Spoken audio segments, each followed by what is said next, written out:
उन्हें इसमें अपना बेटा नहीं, मेरी लड़की दिखाई देगी हमेशा, और वो इसे घृणा से रखेंगे। मैं नहीं दूंगा इस बच्चे को। हम नहीं चाहते उस माहौल में उसकी परवरिश हो। इतना गंदा माहौल है। जब उनकी लड़की की ऐसी परवरिश हुई है तो हम तो बिल्कुल नहीं चाहेंगे कि हमारी पीहू की ऐसी परवरिश हो। उनका हक है जी पीहू पे पूरा पूरा। मैं मना नहीं कर रहा, वो दादा दादी है, मैं नाना नानी हूँ, और जो उनका भी ब्लड है इसके अंदर और मेरा भी है, दोनों का ब्लड है।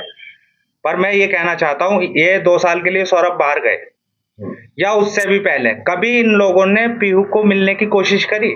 इस बात का जवाब दें। अब ये 2 साल के लिए बिल्कुल इन्होंने कोई पीहू के बारे में बात नहीं करी, ना मिलने की कभी कोशिश करी 2 सालों में भी। अब ये कह रहे हैं जिस दिन से घटना हुई है हमने पीहू को नहीं देखा।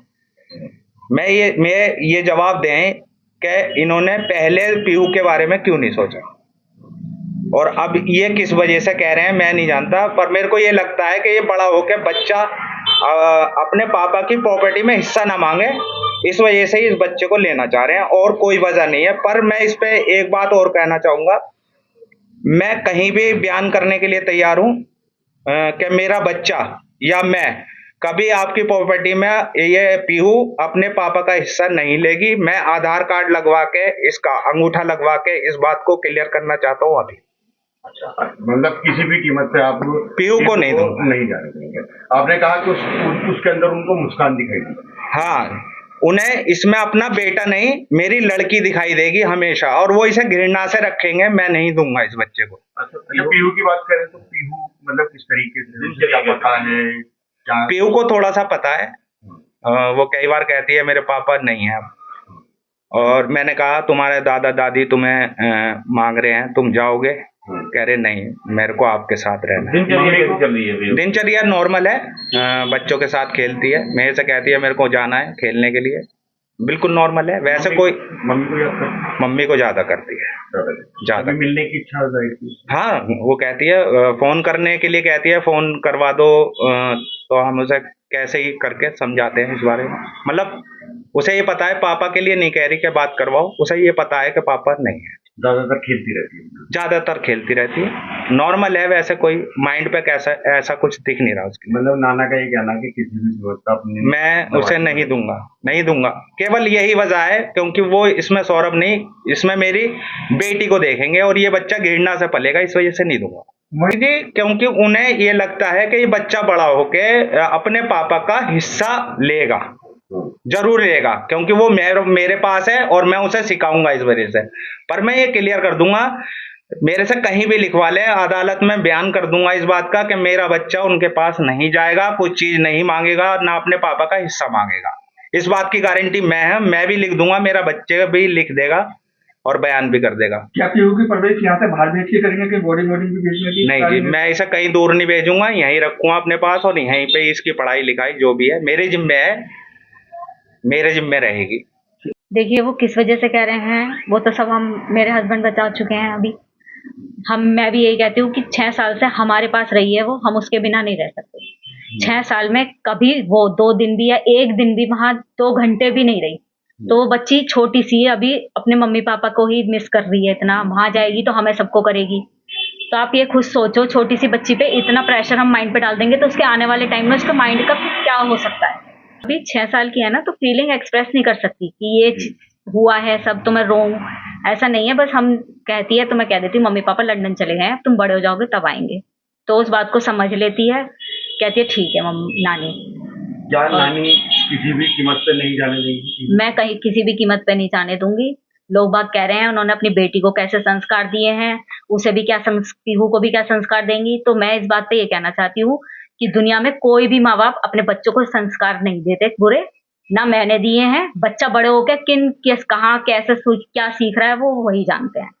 कोई से भी पेरेंट्स गलत संस्कार अपने बच्चों को नहीं देते, और ना ही मैं दे रही हूँ।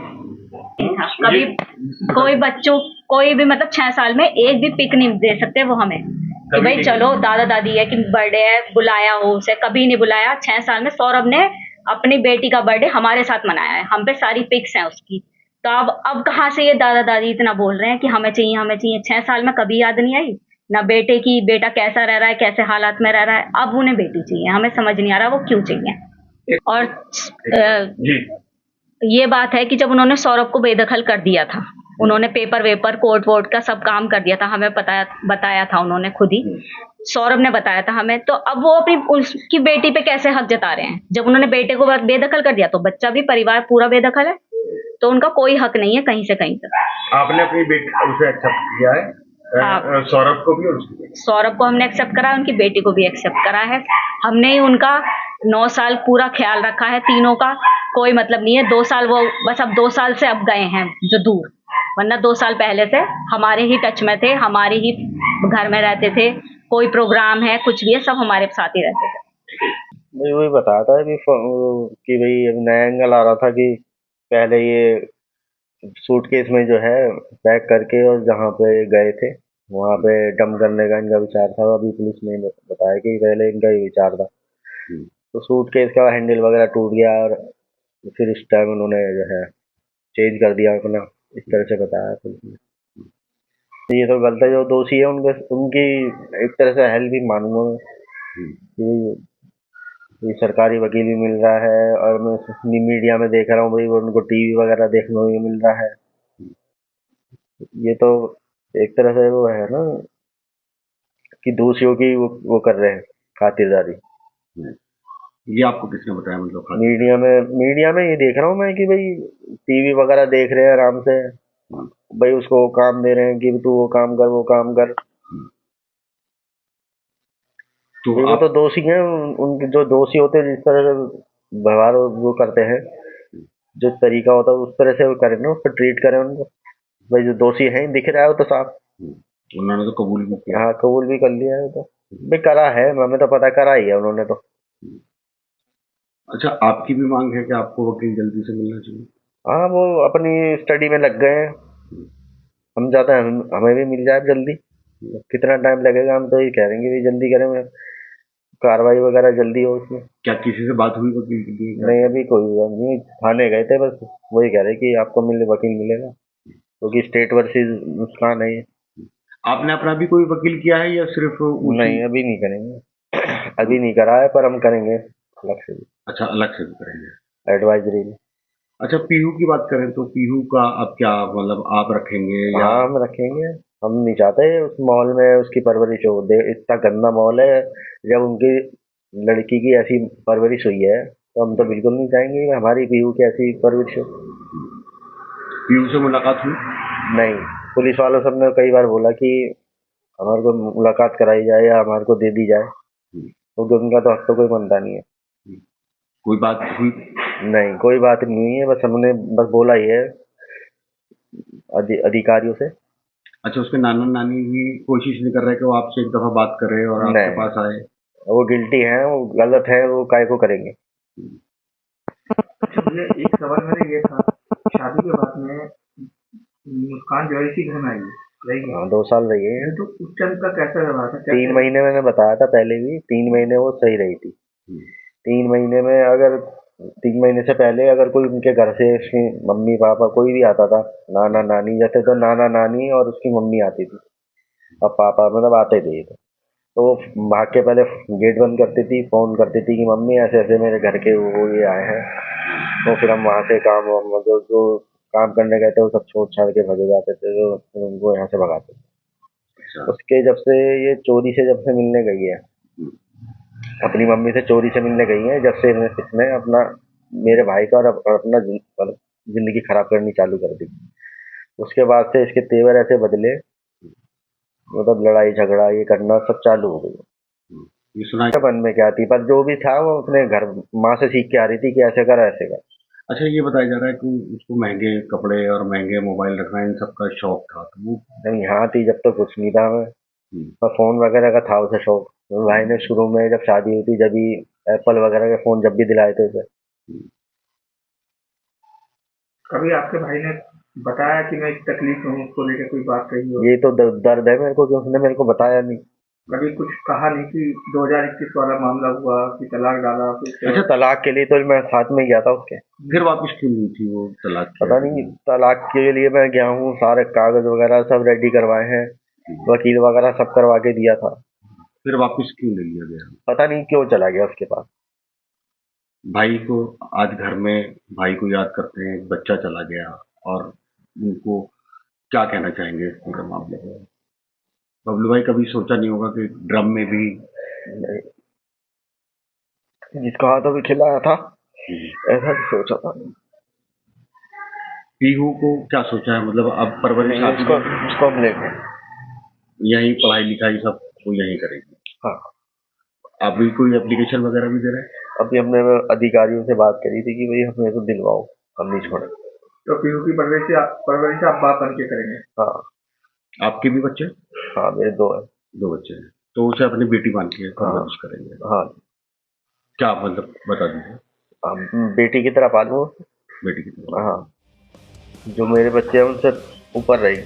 इस वायरल वीडियो को जरा गौर से देखिए। ये मेरठ में हुए सौरभ हत्याकांड का नया वीडियो है जो अब सामने आया है, जिसमें कातिल मुस्कान अपनी बेटी पीहू और पति सौरभ के साथ डांस करते हुए नजर आ रही है। 28 फरवरी को पीहू का जन्मदिन था और माना जा रहा है कि यह वीडियो उसी दिन का है। वीडियो में मुस्कान अपने पति और बेटे के साथ एक रेस्टोरेंट में मस्ती से डांस कर रहे हैं। हालांकि इस वीडियो की पुष्टि नहीं हो पाई है कि ये कब का है, लेकिन सोशल मीडिया पर अब ये जमकर वायरल हो रहा है। वैसे लोगों का कहना है कि यह वीडियो मुस्कान की चालाकी और शातिरपने का सबूत है।